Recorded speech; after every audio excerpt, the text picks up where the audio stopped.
everybody. This is News Reporter Jack reporting to you live from Harlem, New York.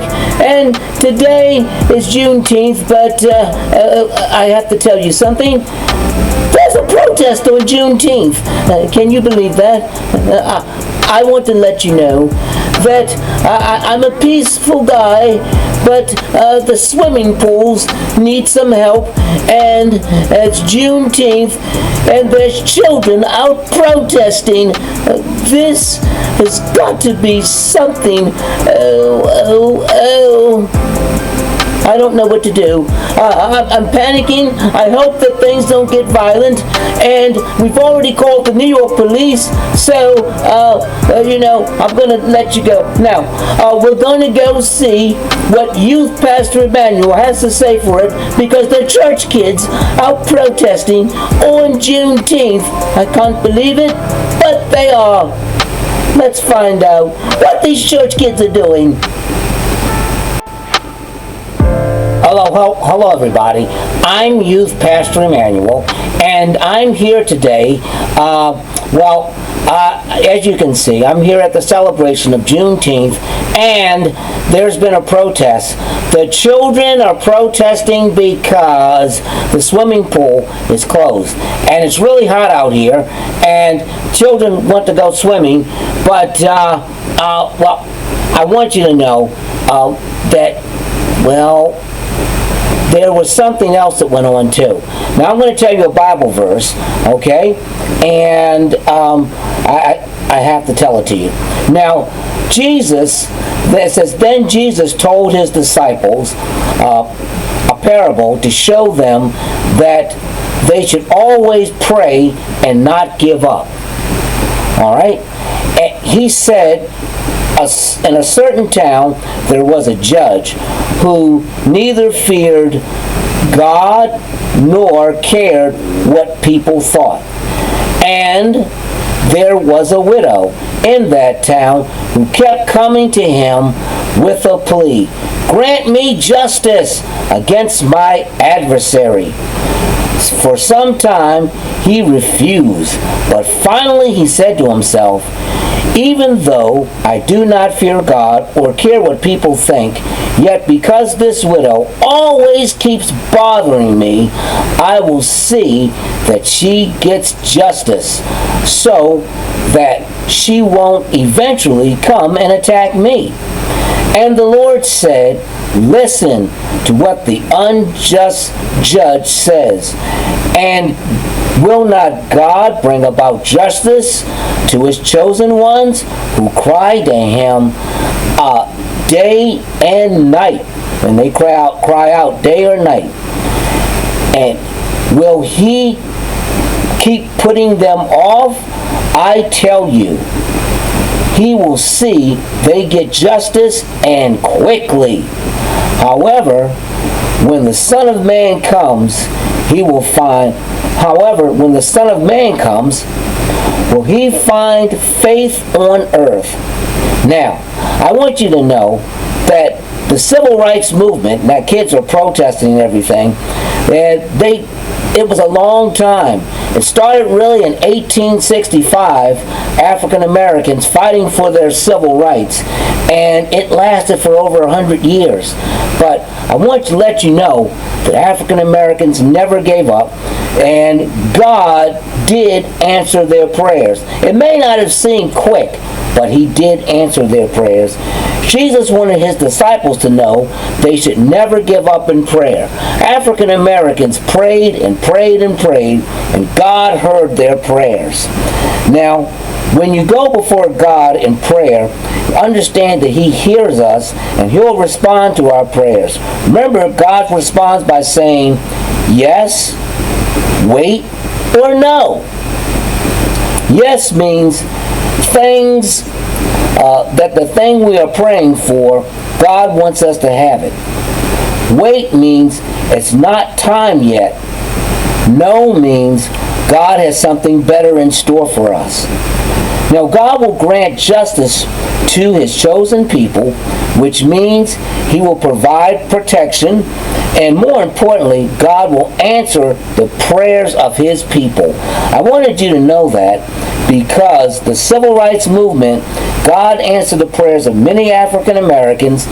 They were tired of being treated unfair and murdered. The civil rights movement took a long time to achieve its purpose, but God did not put off or abandon African Americans. God made it possible for African Americans to accomplish true freedom in the United States.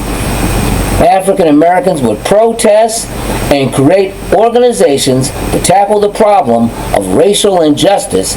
Now, the children aren't going through a racial injustice time, but I'm going to see them, and there's news reporters out there now because they're protesting. So let's go and find out what these kids are doing.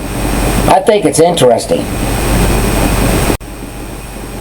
Okay, everyone, we have our news reporter, the Squirrel, out trying to find out just what these kids are doing. And did you talk to someone? Okay, show us your first interview, and so we can get started and find out just what these kids are doing. Yeah, this is Calvin, and I want you to know it's hot outside, and we're here at Marcus Garvey Park in Harlem, and the pool is closed, they said, for maintenance, but we want it open. We want the pool open. We want the pool open, and we're not going to go away until the pool opens. We want to swim. We want to swim. We want to swim. It's hot out here. Yeah, and I'm telling you, these parents are gonna... Hey, wait a minute. What's Juneteenth? I know. Juneteenth is the day we just eat hot dogs, potato chips, hamburgers too. I'm gonna eat a hamburger real quick. We wanna swim. We wanna swim. Oh, okay. Let's find out. I'm Mr. Antonio, the school teacher. I'm so sorry, everyone. I'm sorry because after all that I've been teaching everybody, they still don't get what Juneteenth is about. Now, Juneteenth, officially, Juneteenth, National Independence Day, is a federal holiday in the United States. It is celebrated on June 19th to commemorate the end of slavery in the state of Texas. The holiday's name was first used in the 1890s. It was used as June and the 19th, referring to June 19th, 1865, when Major George Gordon Granger ordered the final enforcement of the Emancipation Proclamation in Galveston, Texas, at the end of the Civil War.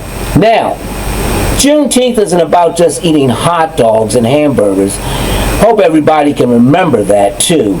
So, now during the Civil War period, slavery came to an end in various areas of the United States at different times. Many enslaved Southerners escaped and they demanded wages, stopped work, or took arms up against the Confederacy. Those are the southern states. In January of 1865, Congress proposed the 13th Amendment to the Constitution for the national abolishment of slavery. By June 1865, almost all the enslaved population were freed by the victorious Union Army, and they did that to abolish slavery. Now, the Union Army actually fought not to abolish slavery, but to keep the Union together.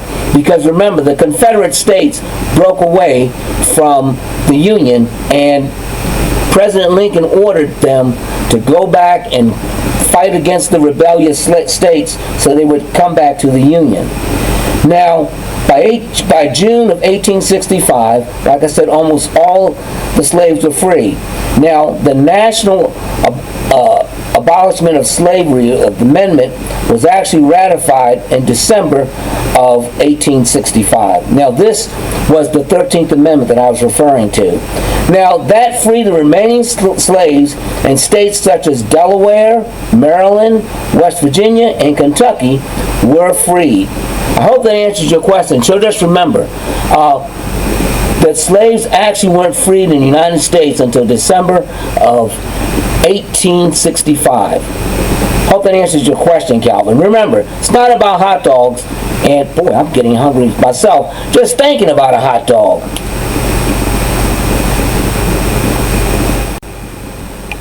I also have another correspondent, Bob the Groundhog, who's been out talking to children about what's going on with the swimming pool on Juneteenth. And as I understand, the children are getting hot. And have the police been called? This is not going to be nice. Did you speak to someone? Okay, let's talk. Let's see who Bob the Groundhog spoke to, so we can find out just what's going to happen. I don't think things are going to go well for these children. Yes, I want the swimming pool to be open because I'm very hot, and I want this pool to be open. We want to swim. We want to swim. Oh, and let's see. On Juneteenth, we eat a lot of corn and a lot of food, and there's a parade. Hey, you know, I understand that Juneteenth started in the South, but how did it get to Harlem, New York?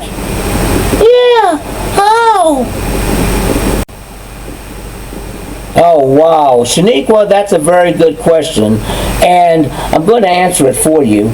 Okay, early Juneteenth celebrations date back to 1866, at first involving church-centered community gatherings in Texas.